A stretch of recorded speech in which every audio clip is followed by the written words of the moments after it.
I grew up looking at Molly's room through the peephole.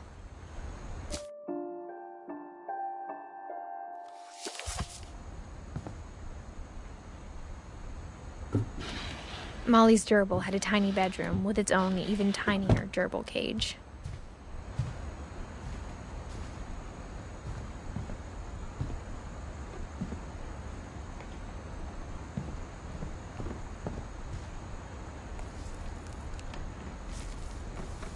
December 13th, 1947.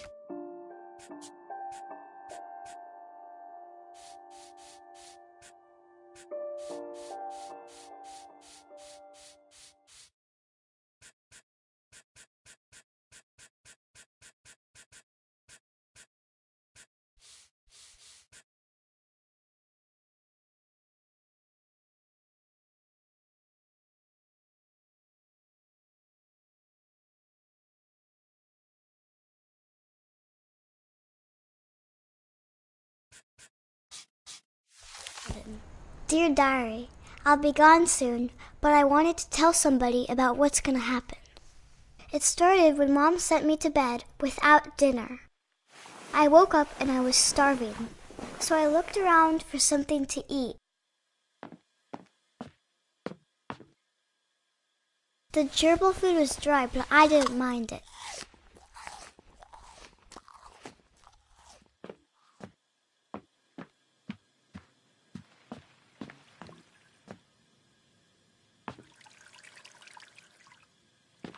I thought about eating Christopher, but I held back.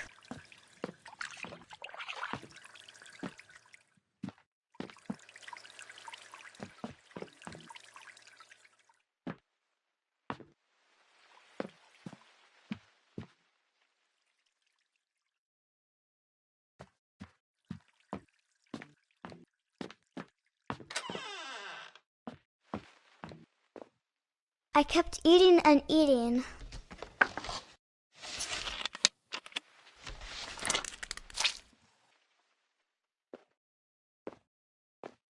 I ate a lot of things that night.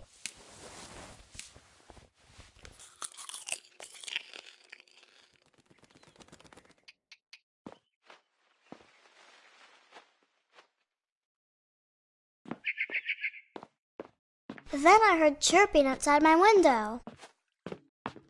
It was a barn swallow going back to her nest. I reached out for her.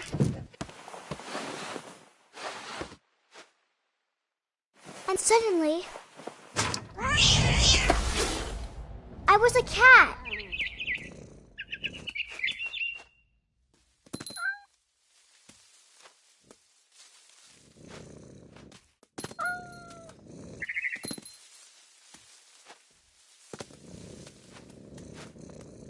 I tried to be quiet, but the bird was really scared.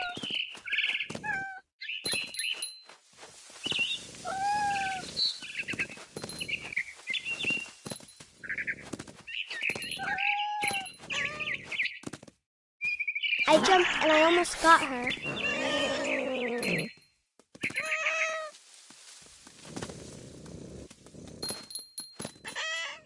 I could tell she was getting really tired.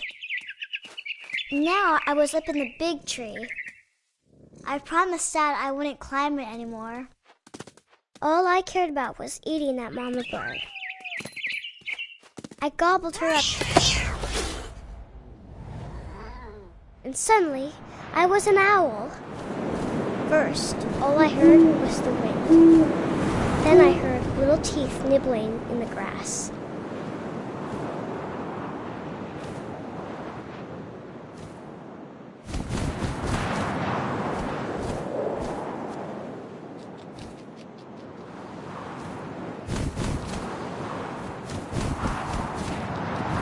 Rabbits.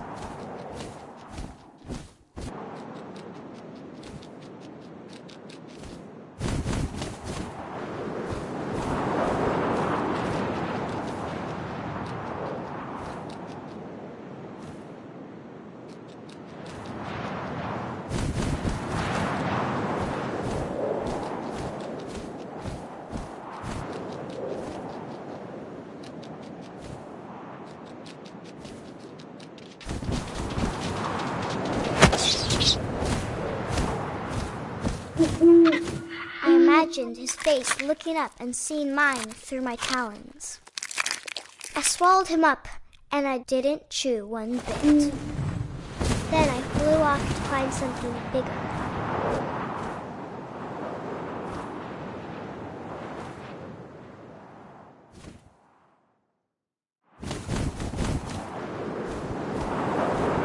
A mama rabbit.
She was almost too big to carry.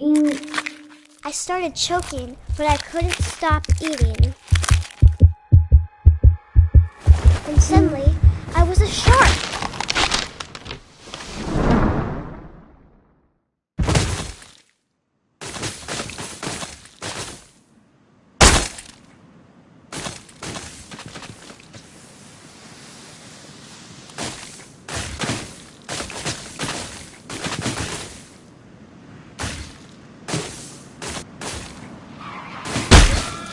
I rolled off a cliff and into the ocean. Now, I was hungrier than ever.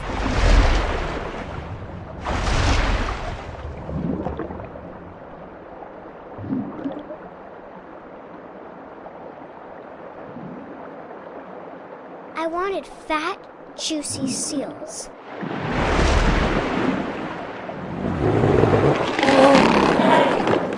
I tore off her flipper, and it tasted really good.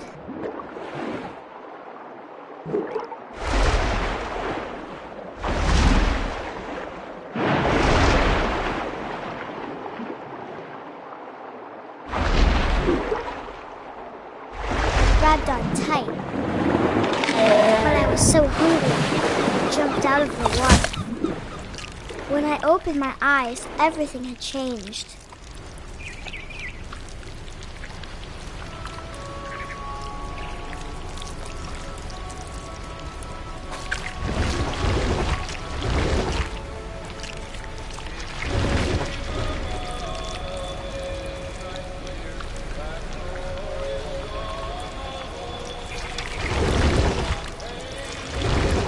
Now I was a monster, and I smelled people everywhere.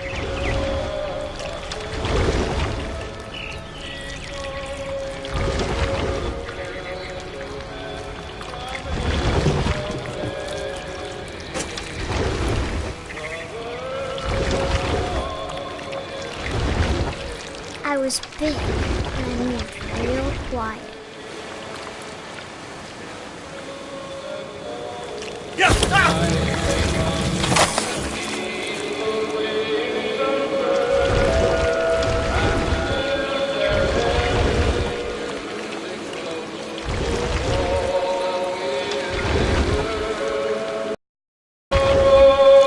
I wanted to stop, but also I didn't.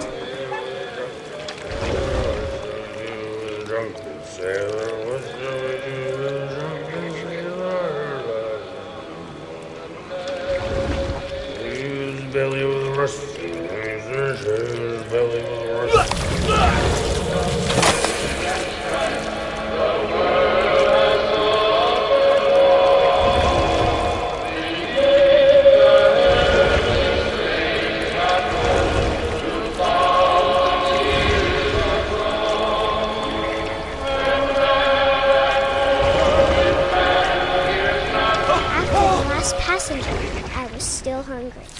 And to cross the water and swell something new, something I had to have, so I swam towards it.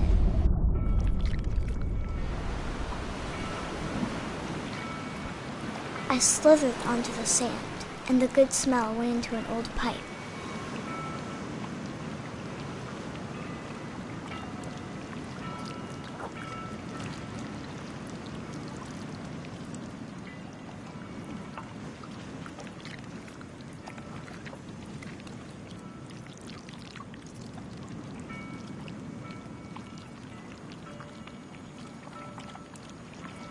I got closer and closer.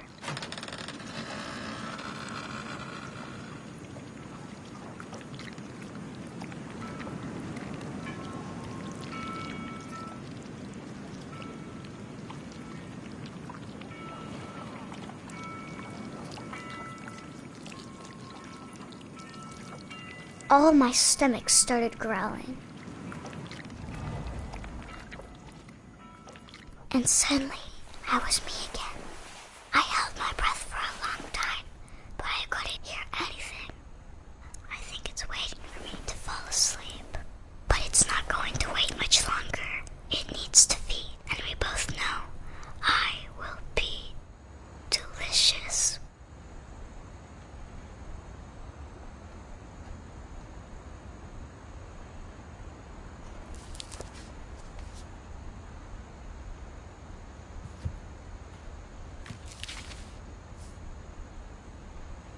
I'm not sure if I believed all of that, but I'm sure Edie would have.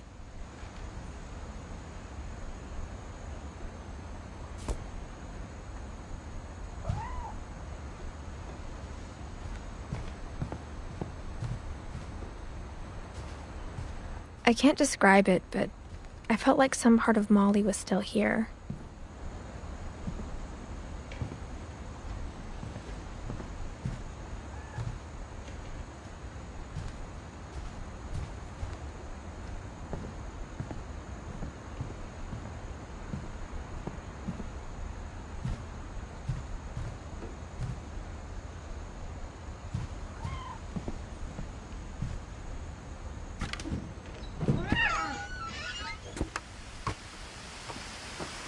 This will be obvious later, but my mom never told me any of these stories. Edie would have, but Mom didn't like bringing up the past. Though, when we adopted a stray kitten, she was the one who named it Molly. I spent a lot of time in Great-Grandma Edie's room.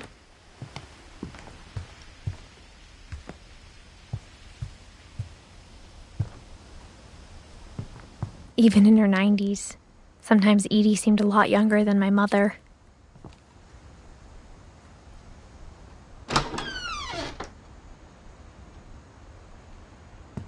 The only trace Grandpa Sam's first wife, Kay, left on the house was the pink bathroom. It was a pretty big trace.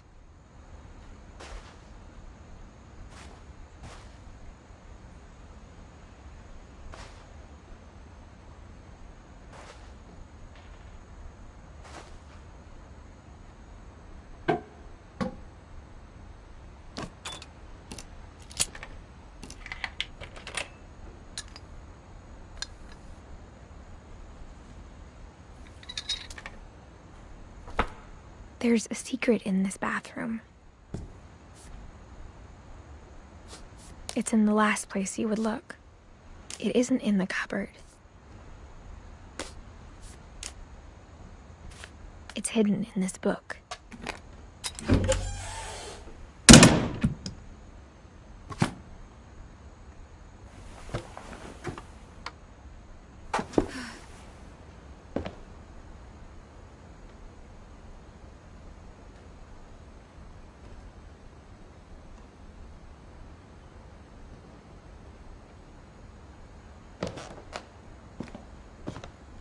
Sven gave Sam an old camera he'd refurbished.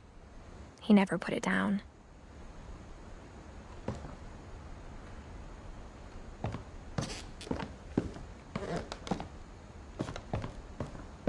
From the paintings on the wall, it was clear my brother Milton had been here before me.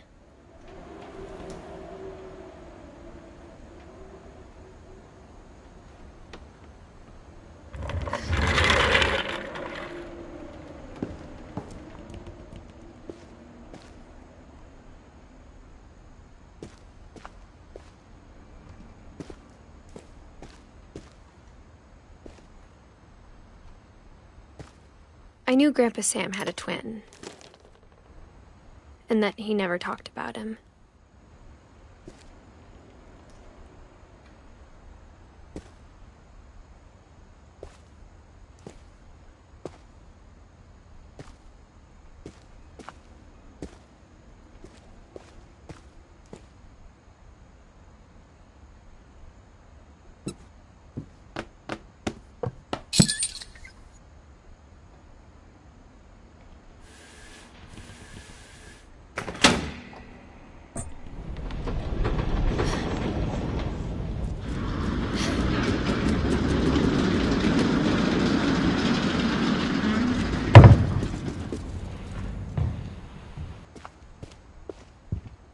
The passages were a pretty tight fit. They'd obviously been built for smaller hands and bellies.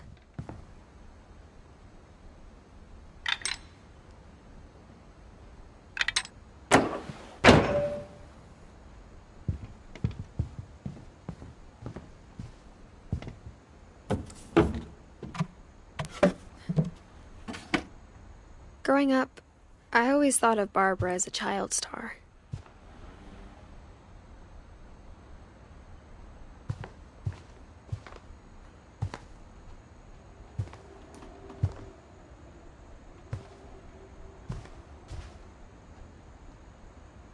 I never thought about how hard it must have been for her afterwards.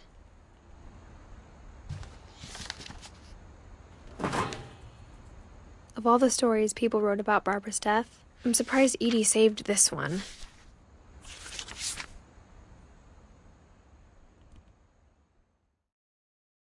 Old Jack here with another ghastly tale inspired by America's most unfortunate family. I'm calling it The Surprise Ending of Barbara Finch. As a child star, Barbara was famous for her scream. Now at 16, she was all washed up. A has-been. But in a lucky break, she'd been asked to perform her signature scream at a local convention for monster movie fans. It was just the boost her career needed. Unfortunately, her scream hadn't aged well. Getting better. I think you just need the right motivation.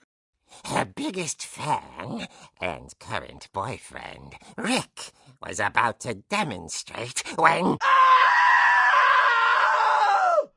Now that was a great scream. It was Barbara's father, Sven. He'd slipped into a table saw and had to be rushed to the emergency room. So Barbara got stuck babysitting her youngest brother, Walter. Her convention comeback was cancelled.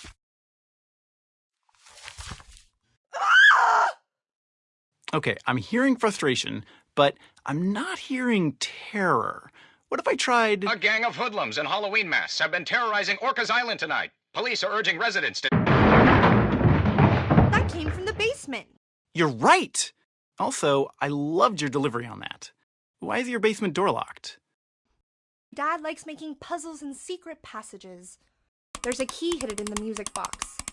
The secret is to keep winding and winding until finally the key pops out.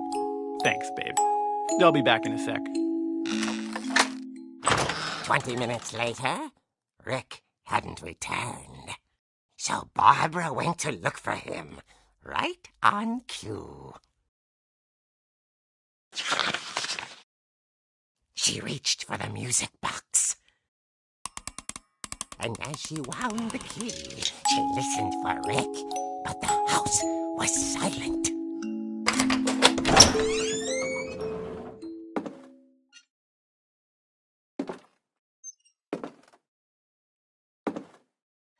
She found Rick's crutch and imagined the worst.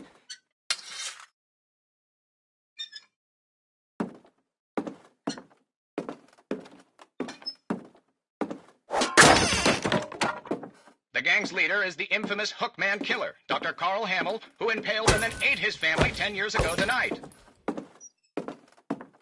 old fridge rattled and grew still. Oh dear!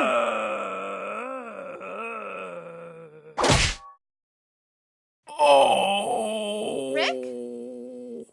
Barb, relax. I was just trying to scare you to help you find your scream. Well, I'm not scared, Rick. I'm furious. Then act furious. All I'm getting from you now is that you're hurt and confused and She threw him out, but she kept a little something to remember him by. Barb, have you seen my other cry? And she was still holding it when she fell asleep watching the Late Late Picture Show. Hours later... Barbara! Walter, what's going on up there? Ah! Okay, I'm coming up, but if this is a trick, you're dead, Walter.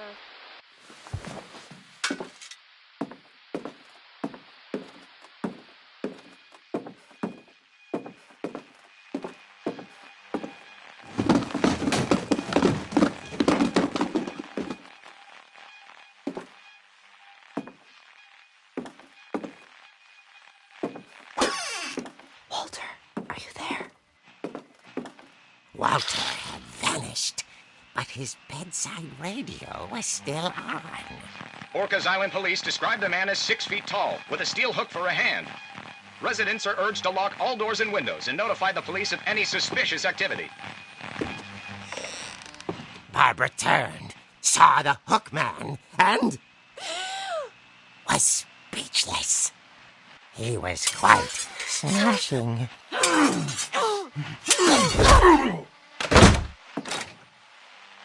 And whoever he was, he couldn't get enough of Barbara. Okay, Barbara, there's gotta be another way out of here.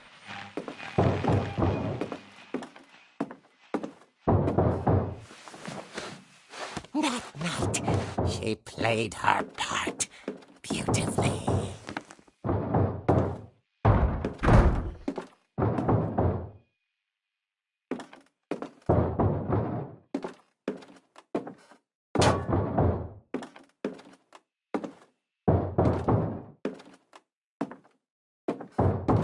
She thought about abandoning Walter, but just couldn't do it.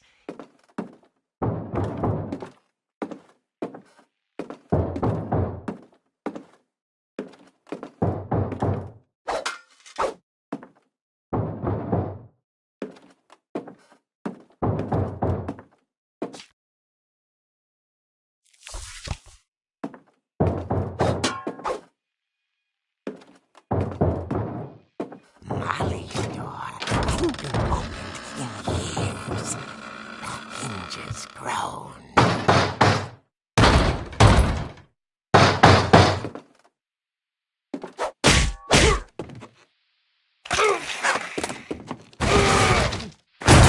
He wasn't moving, but she sensed the story might not be over yet.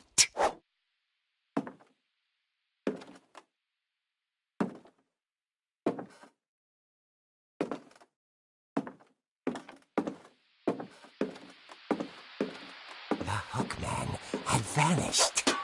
She listened for his breathing, but all she heard was...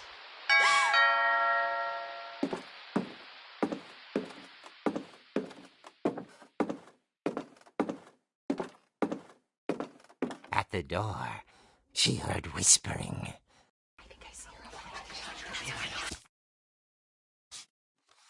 It was coming from inside the house.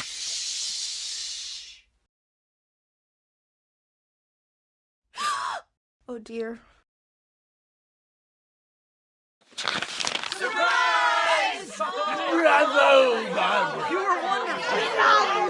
The monsters had come to surprise her. For Barbara, it was a dream come true. Then she saw what kind of monsters they were, and she realized what was about to happen. She was going to be famous. And with her final breath, Barbara Finch gave the performance of her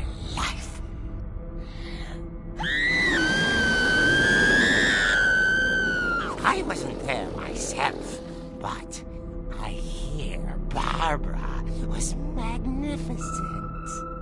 Poor girl. She had a taste for stardom. But unfortunately, so did her fans. Of course, the police blamed it all on poor Rick, who disappeared the same night. And little Walter? Hiding under his bed the whole time. He took it all pretty hard, but that's another story. As for Barbara, tucked inside the music box is all they ever found of her. Her ear.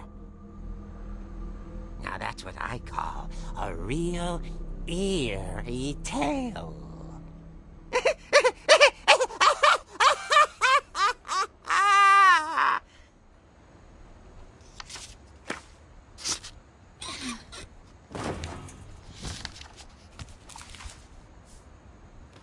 Edie told me all Barbara wanted was to be remembered, as absurd as that comic was. Maybe what Edie saw was a happy ending.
I guess now I know why Mom didn't like me playing with the music box.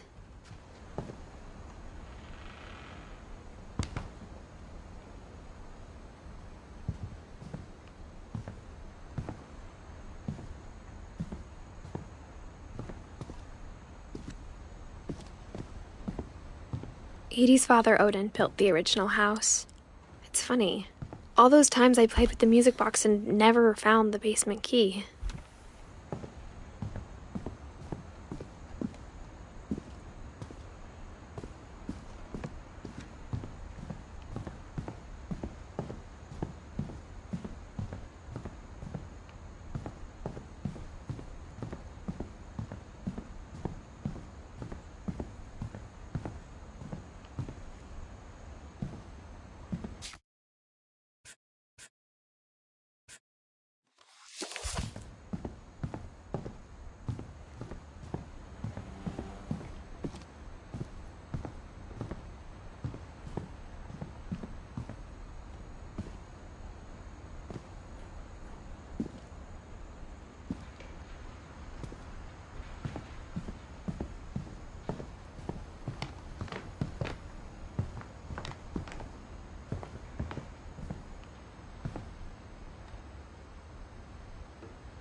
Mom said the basement was off limits, unless I wanted another tetanus shot.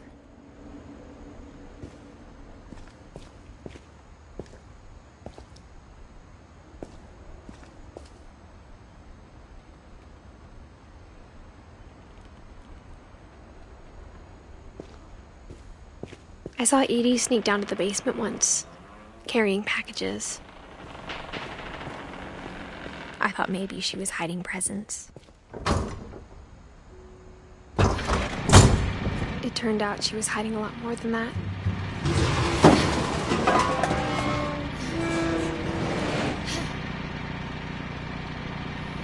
I remember asking Mom once about where Walter had gone. She said after Barbara died, he got as far away as he could. If there's a pattern in all these stories,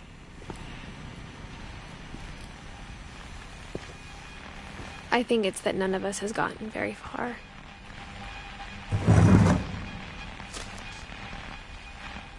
Goodbye, everyone. I can't believe I've been down here for 30 years. On that first day, after the shaking started, I didn't think I'd survive a week.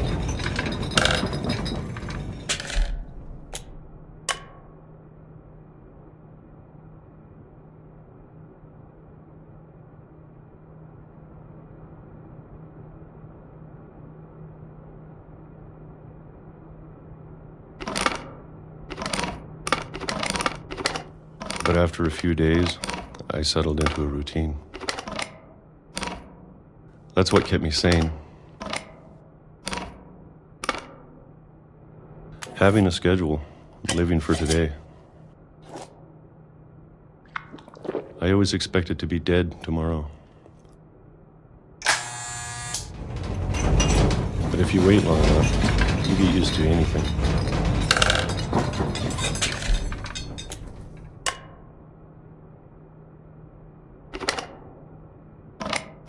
Even a monster on the other side of the door starts to feel normal. Almost friendly.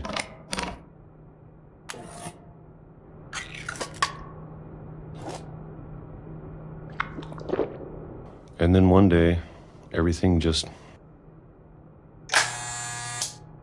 stopped.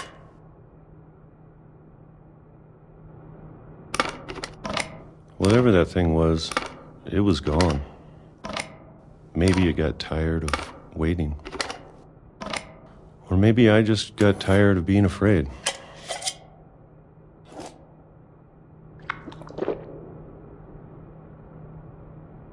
It's been a week now, the longest in 30 years. I'm done waiting. I have to leave while I still can.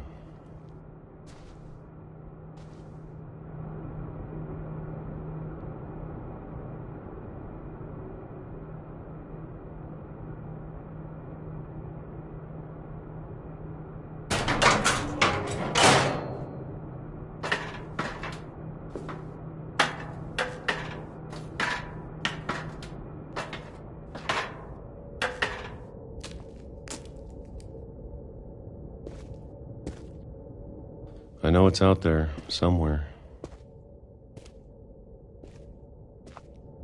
Whatever killed Barbara and Molly and Calvin. Maybe this is all a mistake. But I need to stop living the same day. Even if it kills me.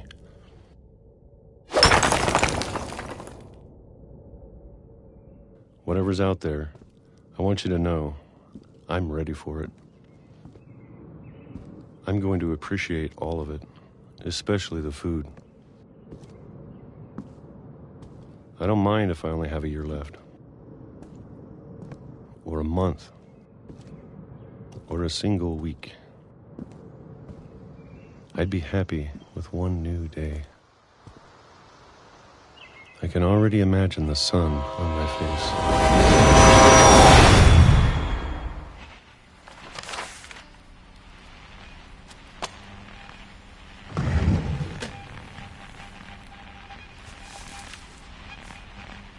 Walter died when I was 6. I can't believe my mom never told me he was down here.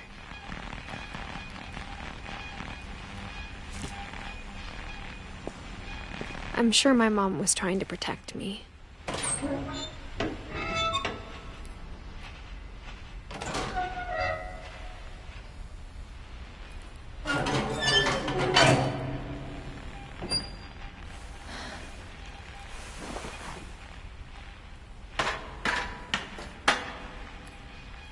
Maybe she was afraid I'd end up like Walter.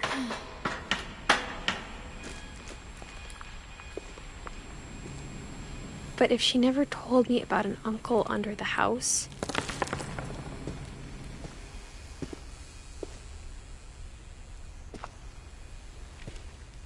I can only imagine what else she was hiding.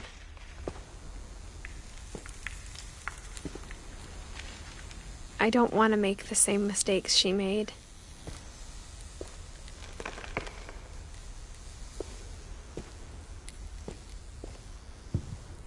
Trying to bury something that's still alive.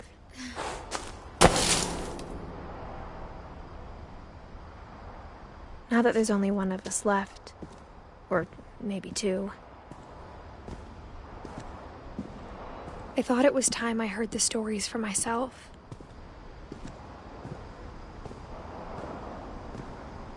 And found out what happened to everyone else.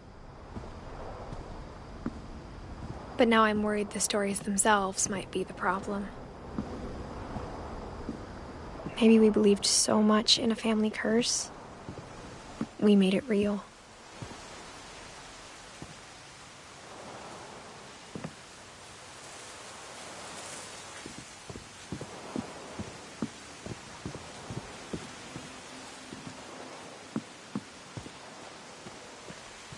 I don't know if I should even be writing this.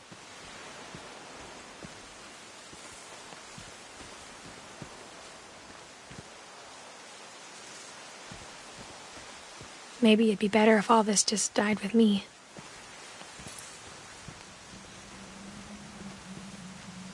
But I thought you should know about your family.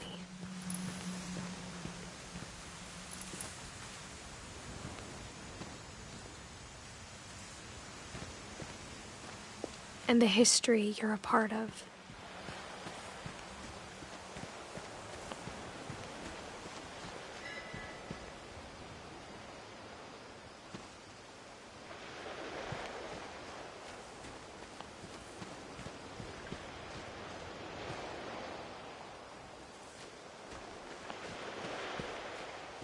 Though to be honest, I feel as lost as you probably do right now.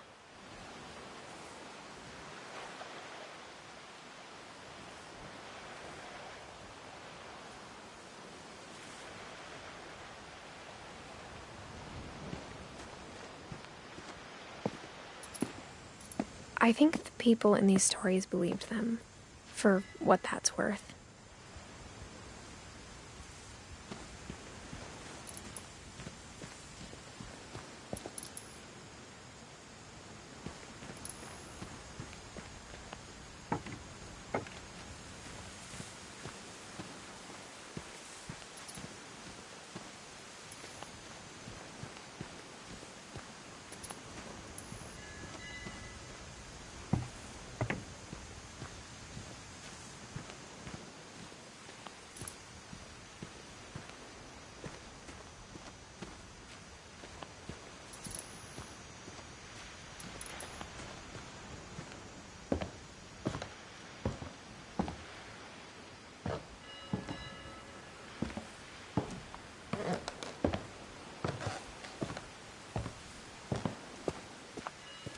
And when you look at the house, that history of imagination and stubbornness and madness, any of it seems possible.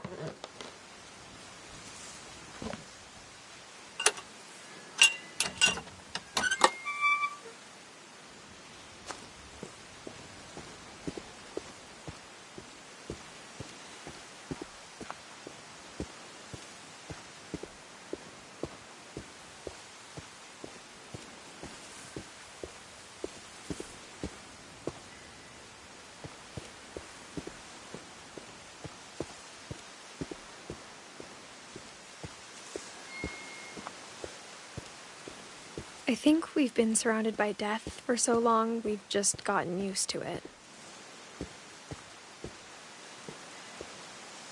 What kind of family finishes building a cemetery before starting the house?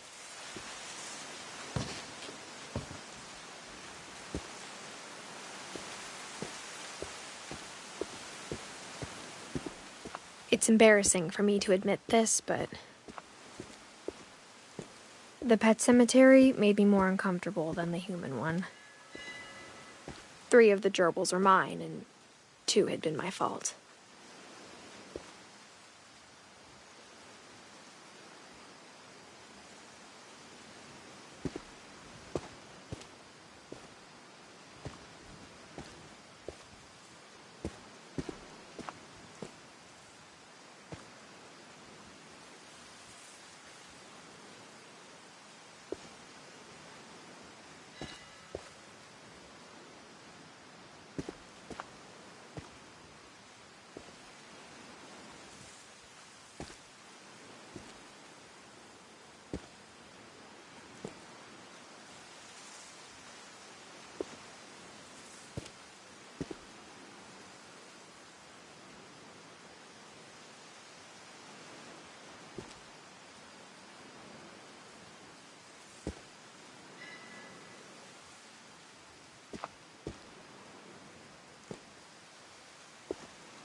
Sven built the house, but it was Edie who designed the cemetery.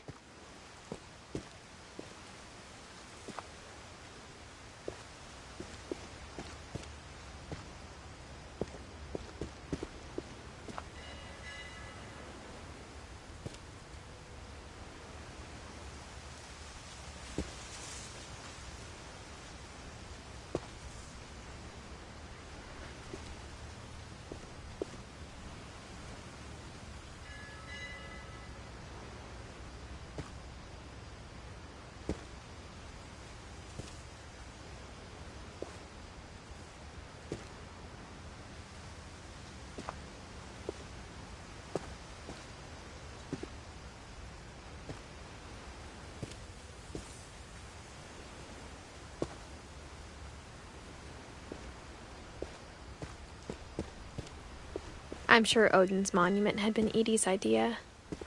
My mom was always trying to move on, but for Edie, the past never went away.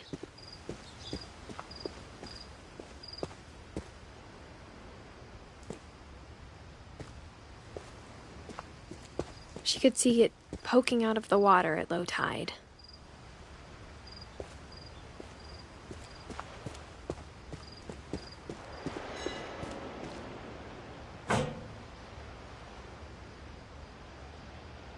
Edie said she dreamed about the old house every night.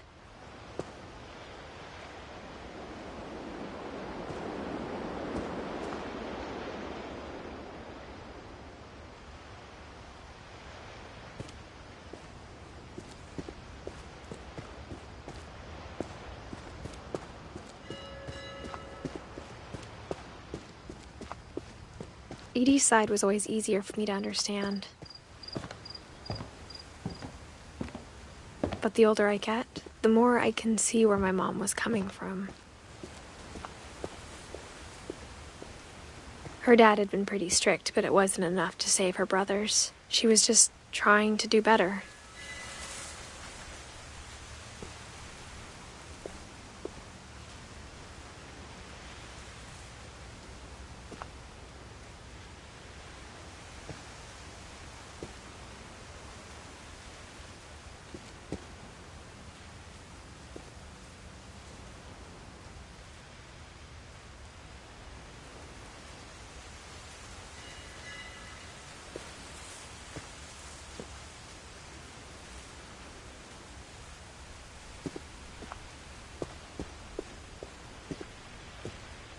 She lost 2 of her brothers, just like I did. I get why she tried so hard to protect us.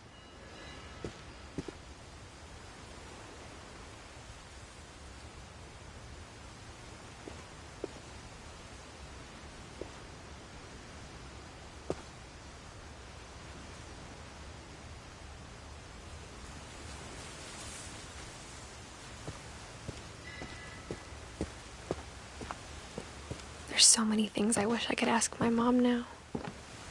Part of me thinks this is what she wanted all along. For me to come back someday and find everything out for myself.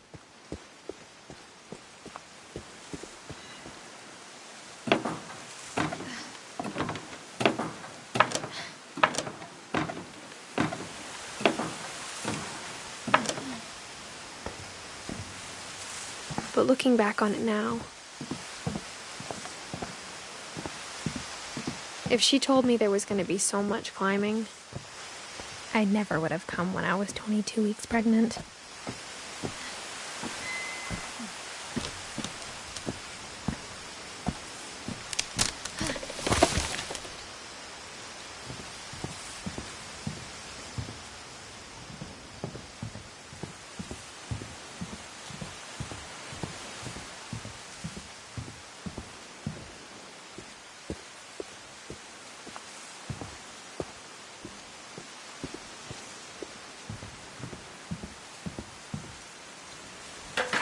I never met Grandpa Sam, but I think he and my mom had a lot in common.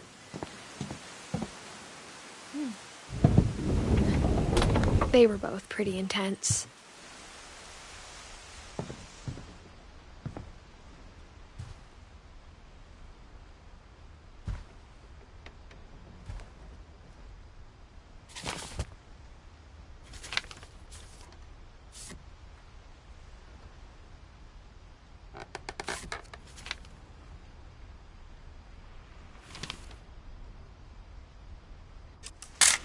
Dawn, I promise, you'll never forget this weekend. Yes, sir. These memories are gonna last a lifetime. Am I gonna have to shoot anything? It's a hunting trip, Dawn. Shooting is strongly encouraged. Shouldn't we be leaving? Just want to get a shot of you, Dawn, then we can take off. What? Perfect. It's gonna rain the whole weekend, isn't it?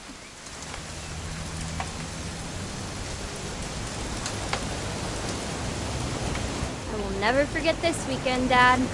That's the spirit. Smile, Dawn. Okay, got it.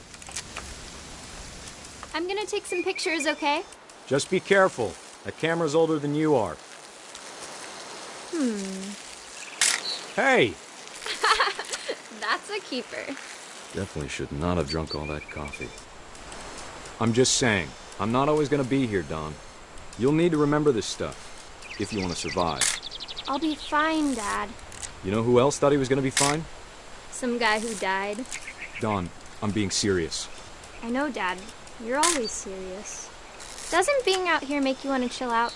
Well, to tell you the truth, I haven't been out here in 20 years.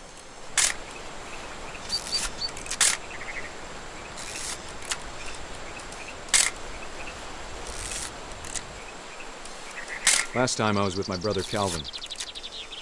Man, that was a great trip.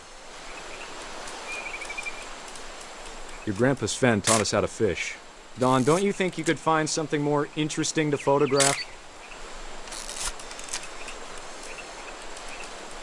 We found an old logging trail. There were deer everywhere. I bet if I could remember where that trail was, we'd spot a buck for you in no time. Give me a minute to check the map.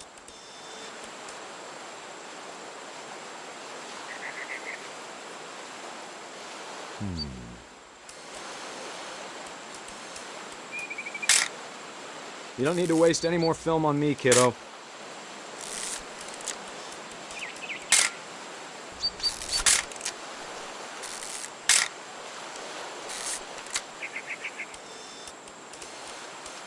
Let's see.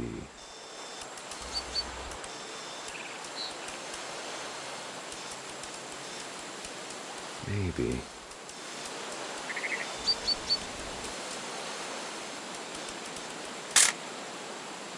Or was it?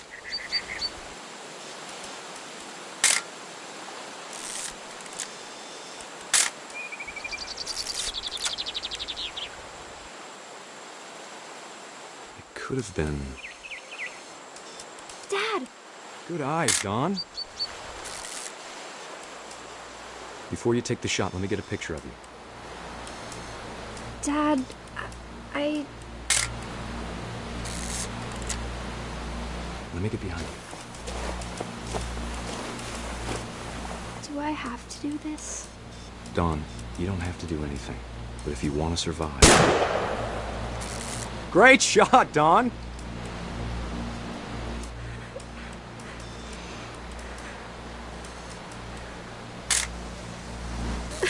I'm proud of you, Don.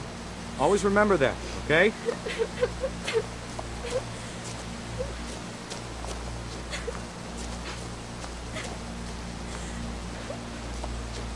Sorry, Don. Just gotta reset the timer.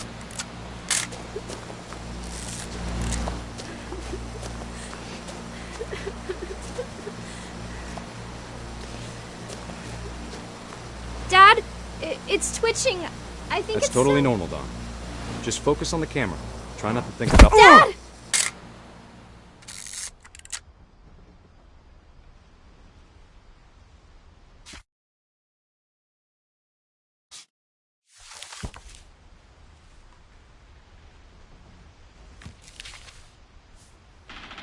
Of all these stories, that's the one I wish most that my mom had told me.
Instead of hiding from death, Sam seemed to go out of his way to meet it.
After Sam died, my mom and Edie got really close. They'd both lost a lot.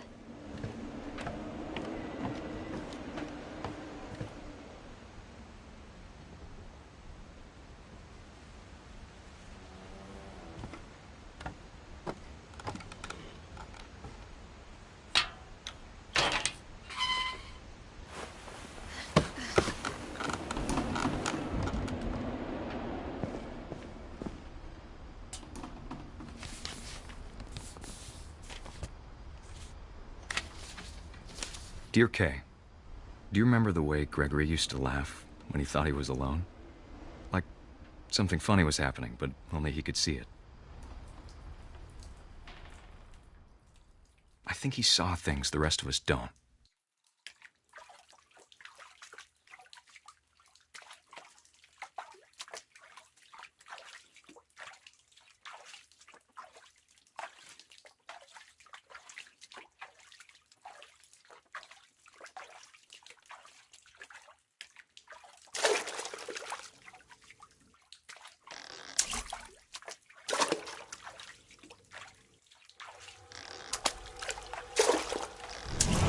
Over, Gregory. It's time to... Hold on, sweetie. Hello? Sam, I told you I don't want to talk right now. I wonder what he saw.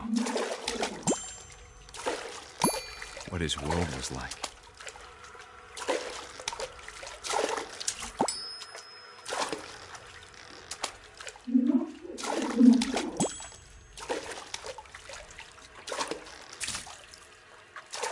He reminded me so much of Calvin.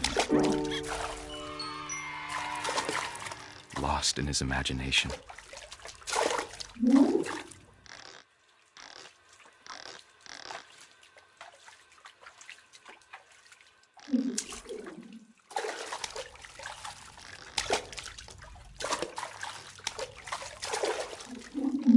Whatever it was he saw.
It sure made him happy.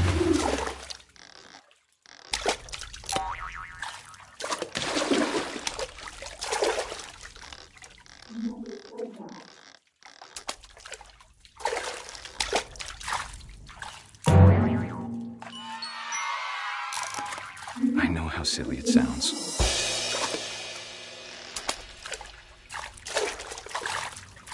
That I worried about a baby being too happy.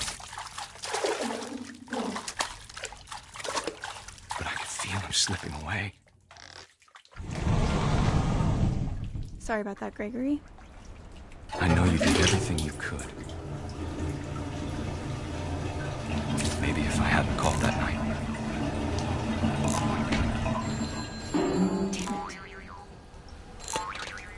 Hold on, I don't really want to hear this. I wish he could have told us about the world he saw.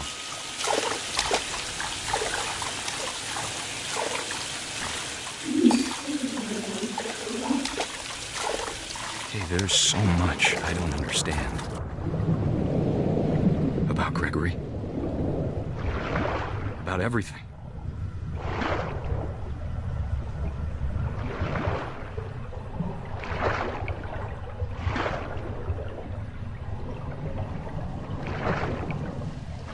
I know what happened wasn't your fault.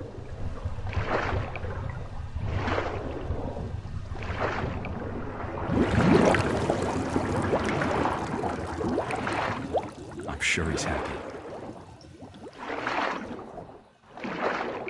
And he'd want you to be happy too. Good luck, Kay. Love, Sam.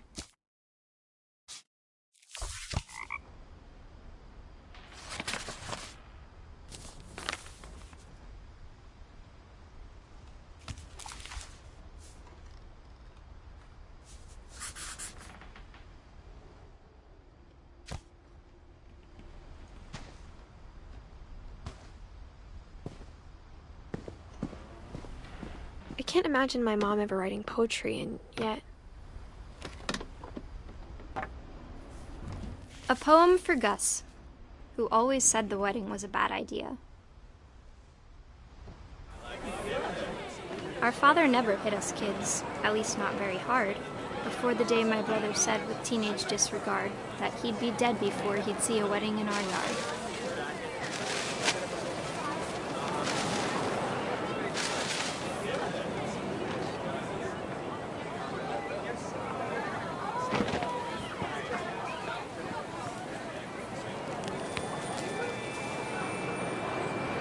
My father made him come, of course, but Gus stood far apart, just flew his kite and bottled up the storm inside his heart.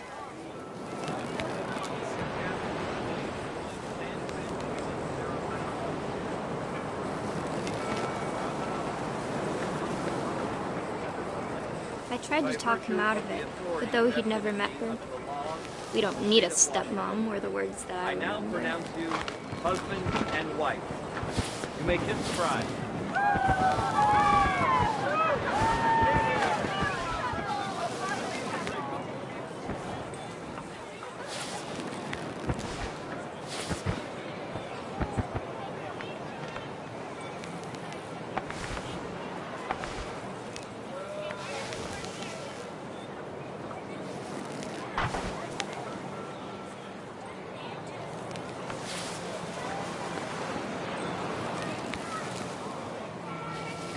When the time for photos came, Dad ordered him to come here.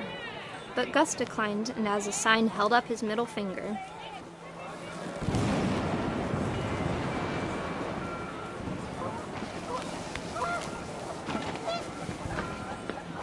The wind picked up and panicked geese appeared and quickly went. But all the humans did that day was go inside the tent.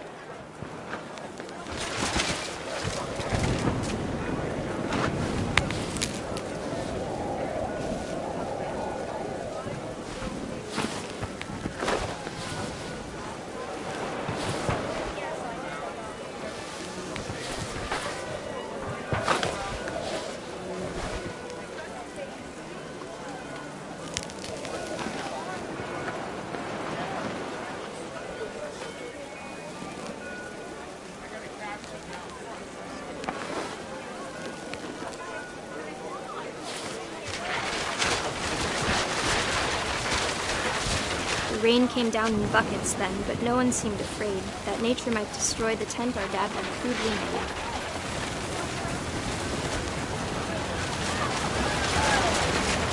The thunder sounded much too close and full of angry power, but all my father said to this was, "Make the music louder."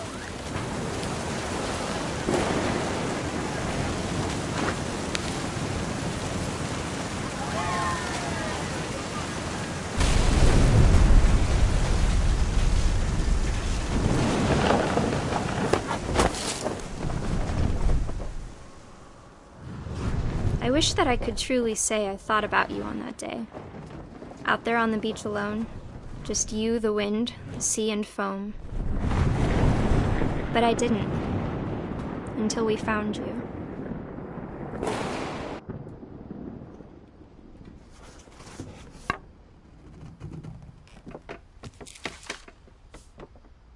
She never talked about him, but Mom told me once if I was a boy, they were going to name me Gus.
My mom moved up to the loft after her brothers died. At the time, it was as far away as she could get.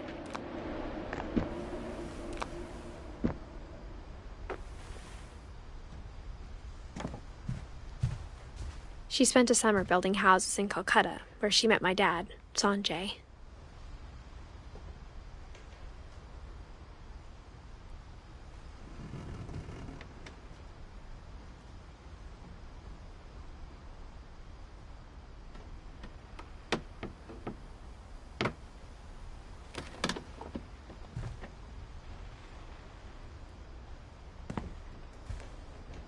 Religion was another thing my mom never talked about, but I think it helped her a lot after her dad died.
My mom moved to India a week after graduation and got a job teaching English.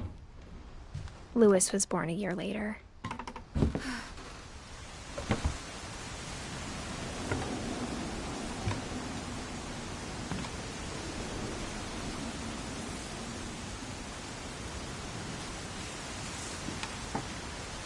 When my dad died, I don't think Mom knew where else to go.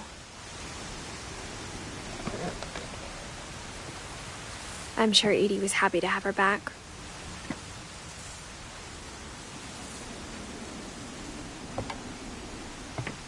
And to see kids in the house again.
The house had to get a little bigger, but Edie was used to that.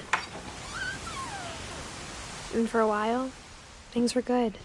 Almost normal, but it didn't last.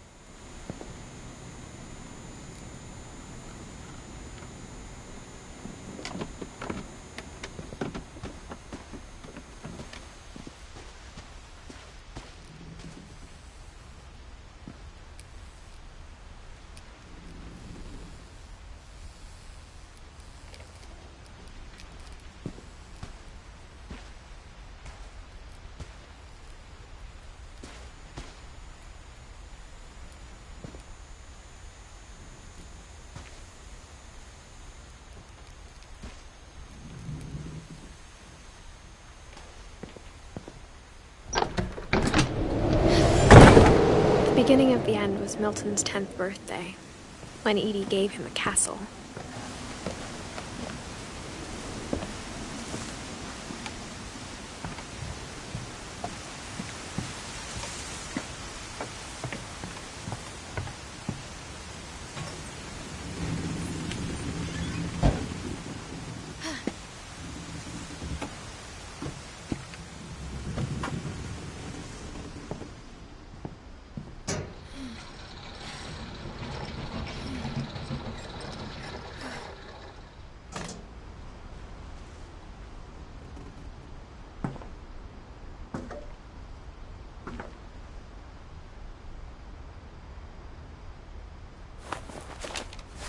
Milton Finch in The Magic Paintbrush.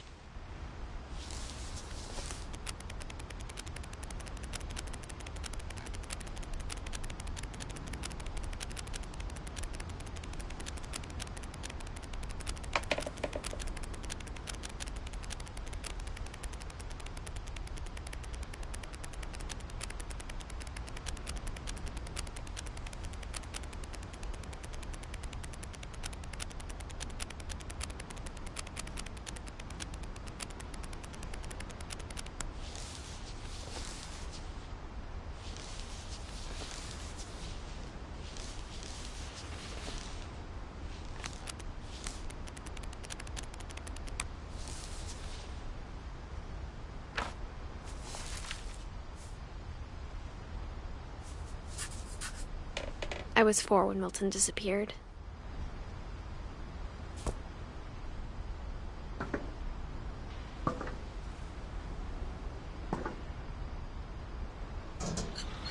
Mom spent months searching for my brother. Then she sealed the doors.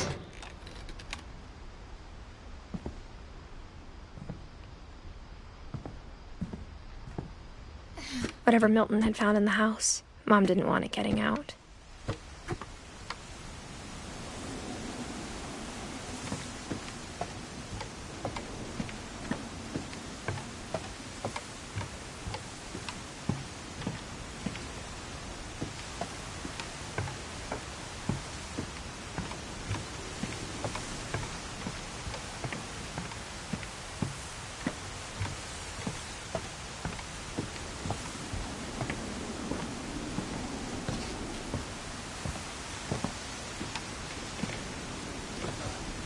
Mom definitely blamed Edie, but I think Louis blamed himself.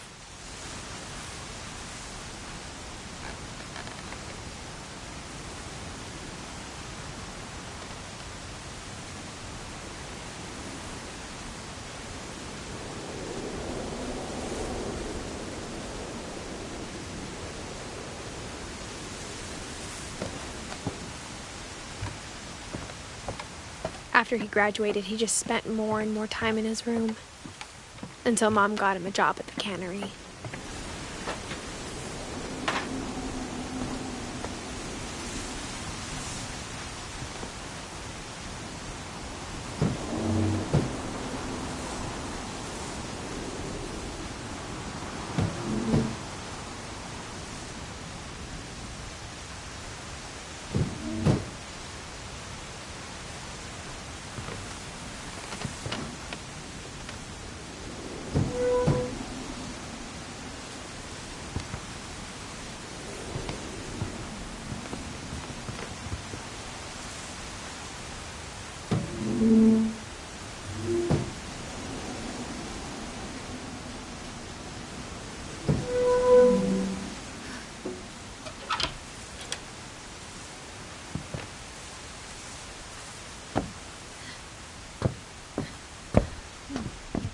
Louis's room smelled very, very familiar. That part of him lived on.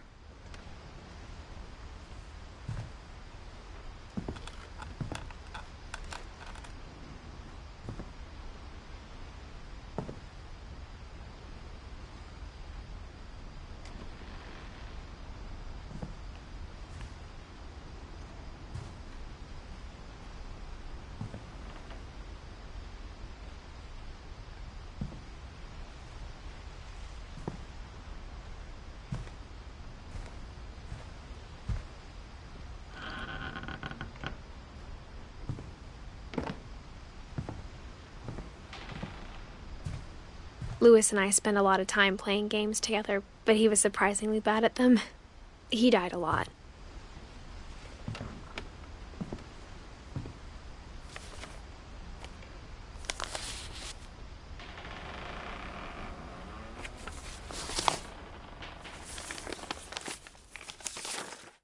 Dear Mrs. Finch, as Lewis's psychiatrist, I can understand your desire for an explanation.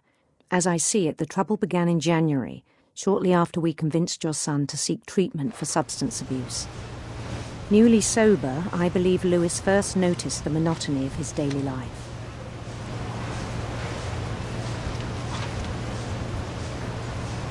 He kept working at the cannery. But he withdrew part of himself.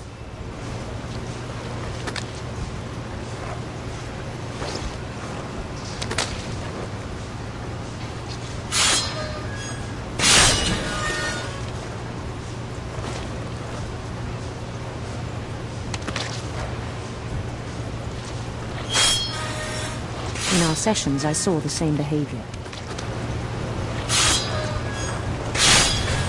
His mind began to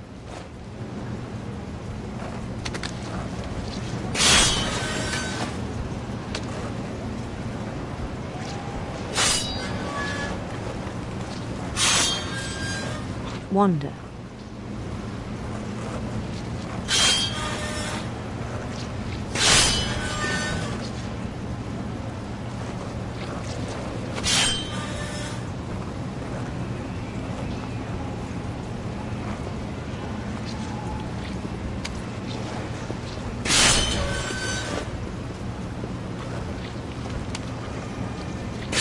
I asked him to describe it. He said he started small, imagining a labyrinth. He'd feel his way about. Then something moved. Bats.